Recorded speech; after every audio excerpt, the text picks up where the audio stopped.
So on the same day that Black Lives Matter police critic DeRay McKesson endorsed Hillary Clinton, Donald Trump is giving a speech in North Carolina about saving lives by working with police, not against them. And polls are with Mr. Trump on this one. A new Gallup poll showing that support for police has shot up to the highest level since 1968. That was the year Richard Nixon won the presidency on a law and order ticket. It's a 12% increase from last year. Here now is Heather Mac Donald, Manhattan Institute fellow and author of The War on Cops. Heather, it's no coincidence that this extraordinary jump in support for police has happened exactly during the time that we've had this war on cops, right? The past couple of years. Well, it's a sharp jump even from June, David, and the reason is that in July we had 8 cops that were assassinated by killers inspired by the Black Lives Matter narrative.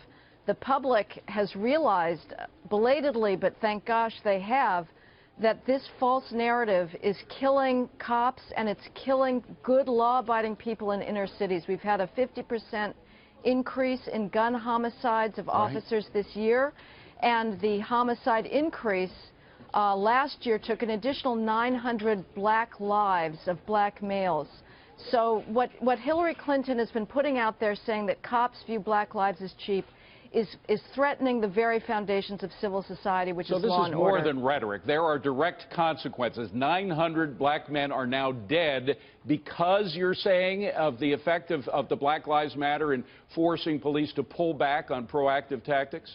That's exactly right, David. I've called it the Ferguson effect. Cops are surrounded by hatred and vitriol, cursing, people throwing things at them.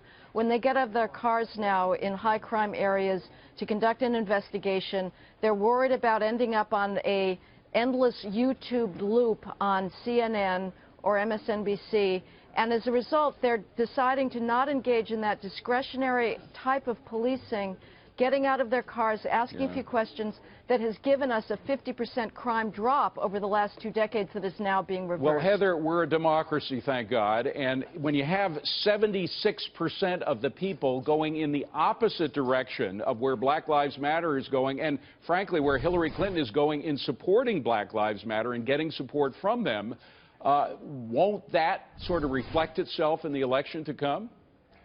Well, I hope it reflects itself in the election to come, and if it doesn't, I have no faith that Hillary Clinton will listen to the public. She is far more beholden to the activists. But 76%, Heather, it's impossible to ignore.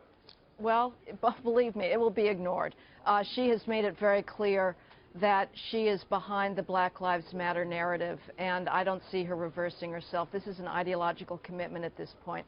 But yes, she should start listening to those law-abiding people in the inner city, like Mrs. Sweeper, a cancer amputee, who said to me, "Please, Jesus, send more police." The only time she feels safe to go into her building's lobby is when the cops are there. The War on Cops, you wrote the story about it. You got to go out and buy this book if you care about this issue. Law and order, it should be the focus of this campaign. Unfortunately, it gets too little attention. Heather Mac Donald, thank you for your work. We appreciate you being here.